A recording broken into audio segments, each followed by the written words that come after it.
Very important definition है आपके सामने, वेरी इंपॉर्टेंट डेफिनेशन। हम अपनी वीडियोस में वो डेफिनेशन बताते चलेंगे जो वेरी इंपॉर्टेंट है। डिफाइन मास डिफेक्ट, एक तो मास डिफेक्ट क्या होता है ये आपको बताना है, एक बाइंडिंग एनर्जी क्या होती है ये आपको बताना है। तो दोनों की आपको प्रॉपर डेफिनेशन देनी होगी, डिफाइन करना है। अच्छा, मास डिफेक्ट क्या होता है पहले ये बात समझिएगा।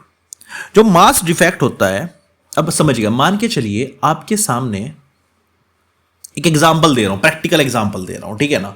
मान के चलो एक न्यूक्लियस बनाने वाला आदमी है, ये न्यूक्लियस है। न्यूक्लियस में क्या क्या होता है, प्रोटॉन होते हैं और न्यूट्रॉन होते हैं। एक आदमी आया, उसने कहा भाई साहब मेरा एक न्यूक्लियस बना दे, मैं तेरे को 3 किलो तो प्रोटॉन दे रहा हूं और 5 किलो न्यूट्रॉन दे रहा हूं, ठीक है, तो एक काम कर मेरा न्यूक्लियस बना दे। कहला ठीक है जी। उसका उसने न्यूक्लियस बना के अगले दिन तैयार कर दिया। तो 3 किलो प्रोटॉन लगे थे, 5 किलो न्यूट्रॉन लगे थे, तो मास कितना होना चाहिए था, 8 किलो। न्यूक्लियस का मास कितना होना चाहिए था, 8 किलो। लेकिन उसने तोला तो तोलने के बाद निकला 6 किलो। उसने कहा भाई तूने तो गड़बड़ की है, मैंने 3 किलो कल प्रोटॉन दिए थे, 5 किलो न्यूट्रॉन दिए थे, 8 किलो का न्यूक्लियस बनना था, ये कम कैसे हो गया। तो भाई साहब यही मास डिफेक्ट है। मास डिफेक्ट क्या है, जितने नंबर ऑफ प्रोटॉन है और एक प्रोटॉन का जो मास है प्लस जितने नंबर ऑफ न्यूट्रॉन है और एक न्यूट्रॉन का जो मास है, इनका सम करके 8 किलो आया था। और जो एक्चुअल में मास आया न्यूक्लियस का, इनके डिफरेंस को क्या बोलते हैं, मास डिफेक्ट बोलते हैं। तो ये कितना था, ये था 3 किलो, ये कितना था, ये था 5 किलो, और ये कितना आया हमारा 6 किलो। बाद में जो मापा 5 और 3 8, 8 में से 6 गए, कितने बचे 2, तो 2 किलो हमारा क्या है, मास डिफेक्ट है। तो जो न्यूक्लियस का एक्चुअल मास होता है, इसके न्यूक्लियॉन्स के मास के सम से थोड़ा कम होता है।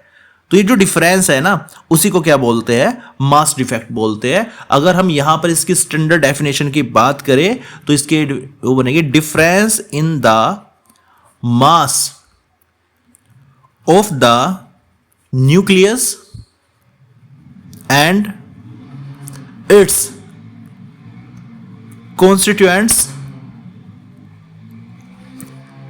is defined as mass defect। सबसे सिंपल और सबसे छोटी डेफिनेशन आप याद कर सकते हैं, difference in the mass of the nucleus and the its constituent. जो प्रोटॉन न्यूट्रॉन की बात चल रही है, is defined as mass defect.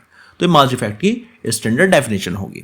वही अगर बाइंडिंग एनर्जी की हम बात करें तो मास डिफेक्ट कहां गया, एक खर्च का हुआ भाई साहब, इनको बंधे रखने में, प्रोटॉन न्यूट्रॉन आपस में बंधे रहे, तो बाइंडिंग एनर्जी की रिक्वायरमेंट होती है। तो इसकी बाइंडिंग एनर्जी की जो डेफिनेशन है वो हम रिवर्स कर सकते हैं कि एक न्यूक्लियस में से प्रोटॉन और न्यूट्रॉन को अलग अलग करने के लिए जो एनर्जी रिक्वायर्ड होगी, उसी को क्या बोलेंगे हम, बाइंडिंग एनर्जी बोलेंगे, ठीक है ना। अगर न्यूक्लियस बन के आ गया और प्रोटॉन को अलग करना है, न्यूट्रॉन को अलग करना है, तो कुछ एनर्जी की आवश्यकता होगी, इसको क्या बोलेंगे, बाइंडिंग एनर्जी बोलेंगे। तो स्टैंडर्ड डेफिनेशन क्या बनेगी इसकी, binding energy is the energy required to separate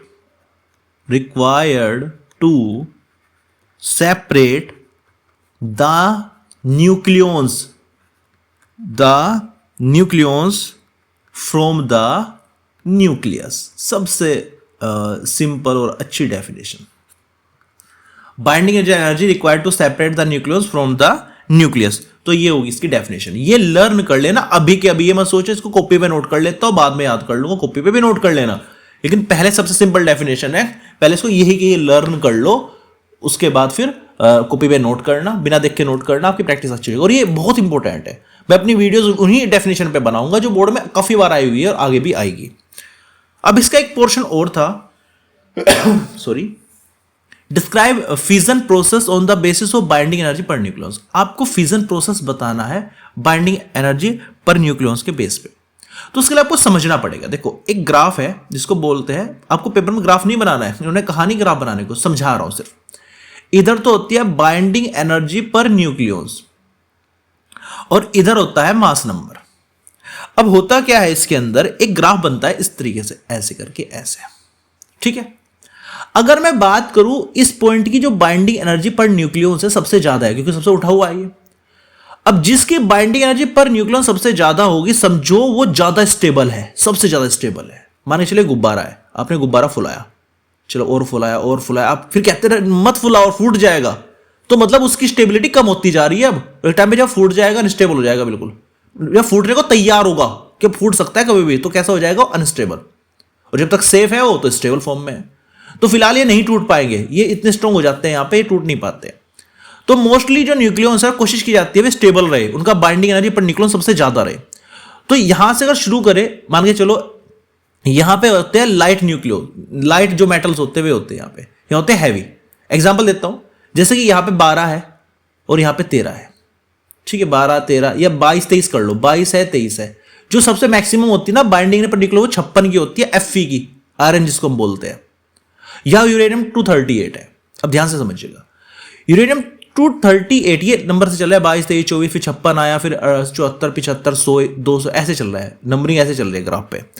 अब आप चाहते हो कि यार ये जो यूरेनियम 238 है ये अनस्टेबल है, मतलब नीचे है ऊपर तो नहीं है, तो इसको तोड़ देते हैं। और 238 को भी अगर हमने तोड़ा, हाफ भी किया, 2 ही कम 2 2 ही कम 2, 119 बैठ गया। 119 कहां मिलेगा, यहां मिलेगा लगभग, तो स्टेबल हो गया। तो जो हैवी मेटल्स होती है उनकी स्टेबिलिटी बढ़ाने के लिए, उनकी बाइंडिंग एनर्जी पर न्यूक्लियॉन्स बढ़ाने के लिए उनको तोड़ा जाता है, तो इसको बोलते हैं फिजन प्रोसेस, ताकि वे ज्यादा स्टेबल हो जाए, यहां पहुंच जाए। जो हल्के होते हैं, हल्के जो एलिमेंट्स होते हैं उन्हें जोड़ा जाता है। जैसे 22 और 23 को मैं जोड़ दूं तो कितना बन गया, 45 बन गया। 45 लगभग यहां पाएगा, इनसे दोनों से तो ऊपर ही पाएगा, यहां पाएगा 45। तो हल्कों को तो जोड़ा जाता है और भारी को तोड़ा जाता है। हल्कों को जोड़ने को बोलते हैं न्यूक्लियर फ्यूजन और भारी को तोड़ने को बोलते हैं न्यूक्लियर फिजन।